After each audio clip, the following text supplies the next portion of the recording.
दोस्तों नमस्कार, स्वागत है आप सभी का। एक बार फिर से आई चलते हैं बिहार की ताजा खबरों की ओर। लेकिन उससे पहले अगर आपने अभी तक इस चैनल को सब्सक्राइब नहीं किया तो कर लें, जिससे कि आपको बिहार की ताजा खबर रोजाना मिलती रहे। बिहार में 7 जनवरी से जाति आधारित जनगणना। सियासी बवाल के बाद अब गिनी जाएगी जातियां। बिहार में जाति आधारित जनगणना की शुरुआत 7 जनवरी से होगी। जातीय जनगणना 2 चरणों में कराया जाएगा। पहले चरण में मकान का नंबरीकरण और संक्षिप्त डेटा लिया जाएगा और उसे गणना ऐप में अपलोड किया जाएगा। सरकार इसके लिए कर्मियों को प्रशिक्षण दे रही है। सूत्रों से मिली जानकारी के मुताबिक 7 जनवरी से शुरू हो रहे जातीय जनगणना में लोगों से 26 प्रकार के सवाल पूछे जाएंगे। बिहार में जातीय जनगणना कराने को लेकर सीएम नीतीश कुमार ने कहा कि जाति आधारित गणना कराने का उद्देश्य लोगों को आगे बढ़ाना है, ताकि राज्य का कोई भी व्यक्ति उपेक्षित न रह पाए। अलीगढ़ जदयू के विधायक गोपाल मंडल का वारंटी बेटा गिरफ्तार। पुलिस को खुली चुनौती देकर घूम रहा था आशीष मंडल। आपको बता दें कि भागलपुर के बरारी गोलीकांड मामले में विधायक गोपाल मंडल के बेटे आशीष मंडल को पुलिस ने गिरफ्तार कर लिया है। पुलिस को खुली चुनौती देने का मामला अब तूल पकड़ चुका है। क्रिसमस के दिन अपने रेस्टोरेंट में आयोजित कार्यक्रम में उसने खुले मंच से जाकर अपने मेयर प्रत्याशी मां के लिए वोट की मांग की थी और कहा था कि वो विधायक का बेटा है और उसे किसी का डर नहीं है, जबकि आशीष के खिलाफ वारंट जारी था और पुलिस उसकी तलाश कर रही थी। अलीगढ़ बिहार में प्रोफेसर एवं एसोसिएट प्रोफेसर के पदों पर होगी नियुक्ति। उच्च शिक्षा निदेशालय ने भेज दिया है पत्र। बिहार के विश्वविद्यालय में एसोसिएट प्रोफेसर, प्रोफेसर और सीनियर प्रोफेसर के पद पर नियुक्ति की जानी है। उच्च शिक्षा निदेशालय ने विश्वविद्यालय को पत्र लिखकर संबंधित पदों के लिए रिक्तियों की जानकारी मांगी है। प्रोफेसर और एसोसिएट प्रोफेसर की सीधी भर्ती प्रस्तावित है। सीनियर प्रोफेसर की नियुक्तियां प्रोन्नति के आधार पर की जाएगी।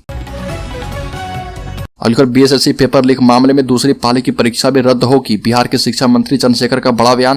बिहार कर्मचारी चयन आयोग सीजीएल 2022 की पहली पाली का पेपर लीक होने के बाद अब दूसरी पाली का भी पर्चा वायरल होने की खबर है। शिक्षा मंत्री चंद्रशेखर ने इस मसले पर बड़ा बयान दिया और कहा कि दूसरी पाली की पेपर वायरल होने की जांच की जा रही है। जांच में अगर पेपर लीक की बात सही पाई गई तो दूसरे चरण की परीक्षा भी रद्द कर दी जाएगी। एक दिन पहले आयोग की ओर से बीएसएससी पहली पाली की तृतीय स्नातक स्तरीय संयुक्त प्रवेश परीक्षा को पेपर लीक के चलते रद्द कर दिया गया था। बिहार के 38 जिलों के 528 परीक्षा केंद्रों पर 23 और 24 दिसंबर को बीएसएससी सीजीएल एग्जाम आयोजित किया गया था। अलीगढ़ बिहार में कोरोना वायरस की चौथी लहर की आहट। घर घर जाकर मरीजों का सर्वे कराएगी बिहार सरकार। बिहार में कोरोना की चौथी लहर की आहट के बीच राज्य सरकार ने मरीजों की पहचान के लिए घर घर सर्वे कराने का निर्णय किया है। इस काम में आशा और एनएम की सहायता ली जाएगी। राज्य स्वास्थ्य समिति के कार्यपालक निदेशक संजय कुमार सिंह की ओर से इस बाबत आदेश जारी कर दिया गया है। आदेश के मुताबिक विभाग की टीम हर घर जाकर यह पता लगाएगी कि कहीं कोई कोरोना पीड़ित तो नहीं है। बुखार, सर्दी और खांसी जैसे लक्षणों के आधार पर मरीजों की पहचान कर ली जाएगी और फिर टीम के सदस्य उसका उपचार भी सुनिश्चित करवाएंगे। विभाग ने कहा है कि चीन सहित दुनिया के कई देशों में कोरोना का नया वेरिएंट BF7 का कहर सामने आ चुका है और इसकी तैयारी जरूरी है। सर्वे के लिए सभी डीएम सिविल सर्जन को निर्देश भेजा गया। अलीगढ़ बिहार के गया जिले में कोरोना का विस्फोट। 12 विदेशों के बाद 5 स्थानीय लोग भी कोविड पॉजिटिव पाए गए। बिहार में कोरोना का संक्रमण लगातार बढ़ता जा रहा। गया जिला कोविड हॉटस्पॉट बनकर उभर चुका है। यहाँ 12 विदेशी नागरिकों के बाद अब 5 स्थानीय लोग भी कोरोना से संक्रमित पाए गए और गया जिले में 5 लोगों की रिपोर्ट कोविड पॉजिटिव आई है। इसके बाद स्वास्थ्य महकमे में हड़कंप मच गया है। Civil surgeon doctor Ranjan Kumar Singh ने इस मामले की पुष्टि कर दी है। जानकारी के मुताबिक गया जिले में कोरोना वायरस के 5 नए केस मिले हैं और आई कोविड जांच रिपोर्ट में डुमरिया प्रखंड के 5 लोगों में कोरोना संक्रमण पाया गया। अलीगढ़ बिहार सरकार के द्वारा जाति आधारित गणना कराए जाने के निर्देश के आलोक में प्रखंड के भिरभिरी पंचायत के वार्ड सदस्यों, विकास मित्र, टोला सेवक एवं कचहरी सचिवों की एक बैठक आयोजित की गई। बीडीओ ने कहा कि सीमांकन का आरंभ उत्तर पश्चिम दिशा से किया जाना है। सीमांकन के प्रारंभिक बिंदुओं में परिवार के मुखिया का नाम, मंदिर, मस्जिद या मुख्य सड़क को अंकित करना सुनिश्चित किया गया। बैठक में सभी पंचायतों के प्रत्येक वार्ड में अनुमानित 700 जनसंख्या के आधार पर प्रगणक ब्लॉक के चौहद्दी का निर्धारण किए जाने को लेकर चर्चा भी की गई। अलीगढ़ अररिया में वार्ड सदस्यों की अधिकार रैली। कहा कि मांग पूरी नहीं होने पर देंगे सामूहिक इस्तीफा। बिहार के अररिया जिले में अपनी मांगों को लेकर पंचायत वार्ड सदस्यों का 1 दिवसीय सम्मेलन सह अधिकार रैली का आयोजन किया गया और इसमें मांग पूरी नहीं हुई तो सभी सामूहिक रूप से इस्तीफा देने का ऐलान कर चुके हैं।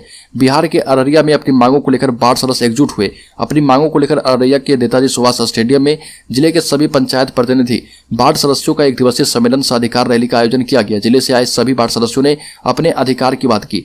वार्ड सदस्यों ने कहा कि सरकार ने जिस उद्देश्य से पंचायत चुनाव 1 वर्ष पहले कराया था वह पूरा होता नजर नहीं आ रहा। जो अधिकार वार्ड सदस्यों को दिया गया था उसका भी पालन नहीं किया जा रहा।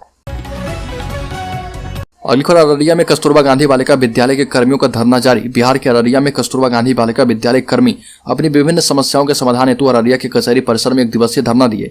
यह धरना कस्तूरबा गांधी बालिका विद्यालय एम्प्लॉयज यूनियन के बैनर तले अध्यक्ष अर्चना कुमारी के नेतृत्व में दिया गया और इस मौके पर कस्तूरबा गांधी बालिका विद्यालय के कर्मियों के द्वारा कहा गया कि हमारी प्रमुख मांग है कि समाज कल्याण विभाग बिहार सरकार के द्वारा संचालित आवासीय विद्यालय के शिक्षक एवं कर्मचारियों को समान वेतन, भत्ता और अन्य सुविधा दी जाए। सभी कर्मियों की सेवा पुस्तिका संधारित किया जाए। इन्हीं मांगों को लेकर धरने पर सभी बैठे हैं।